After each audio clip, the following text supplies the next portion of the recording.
So you went into the jungle, and Yeah. what was that like?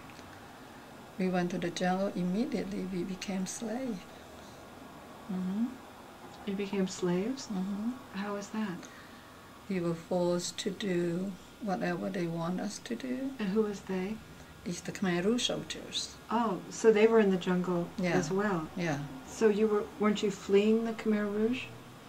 I mean, you were leaving your place. You weren't escaping the Khmer Rouge because they were in the jungle.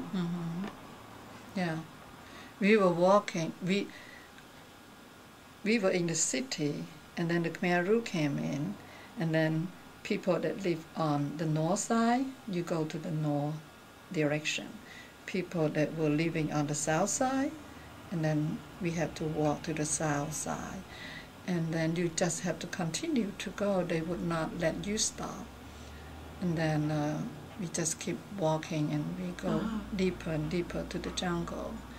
And then you just find your own place to stay overnight. The first few days, they did not have any people to help take care of so many people. Right. So then they wait until, I don't remember how many days after that, they came to organize us into groups. So then they told us what to do. Yeah, mostly just to plant rice, work in the rice field, carry water to water the vegetable garden, digging ditches for transporting water everywhere that they want to have a rice field. They want to create it like a farmer's utopia, you know, that something in their dream, this is what they want to do. But probably they have gone too far, and they destroy everything. Yeah. When you left your home, did you think you were going to flee the country at that point, or were you just... We did think about that, but then my father disagreed because he said, when the country is at war, you know, they seal the border and you cannot leave. Okay. So the Khmer Rouge were forcing you to leave and then making you work out in the fields. Yeah, yeah. And you probably had you worked fields before growing up, because you've been in a business family. Right. So that was hard work. We didn't know how.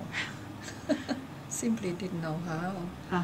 When they told me to work in they call it gardening group, that means you plant vegetable and all that, and they told me to carry the water, to water the vegetable. I didn't know how, because they have two big buckets. Right. And then with the bamboo pole, and then you carry the bucket, the front and the back, and then you carry the water from the river to go to the garden.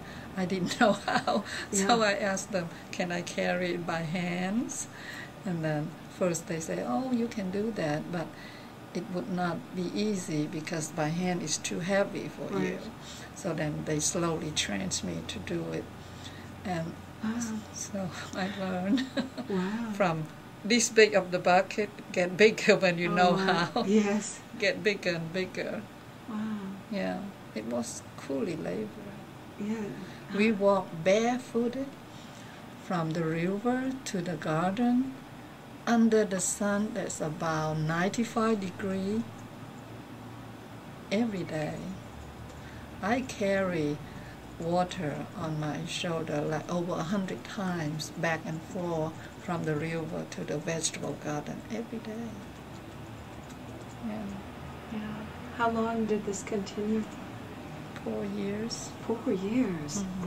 Wow. What was your father doing? How old was he? My father was in his 50s. And he was working in the fields as well? My father was assigned to have... They assign people to work in different fields according to how old they are. My father was assigned to take care of the pigs, to feed the pigs. And my younger sister will send what they call to the front. That means, like young teenager. They go from place to place to dig ditches. Mm-hmm. And I was home with my father and work in the garden and work in the rice field, planting the rice, harvesting the rice, and all that.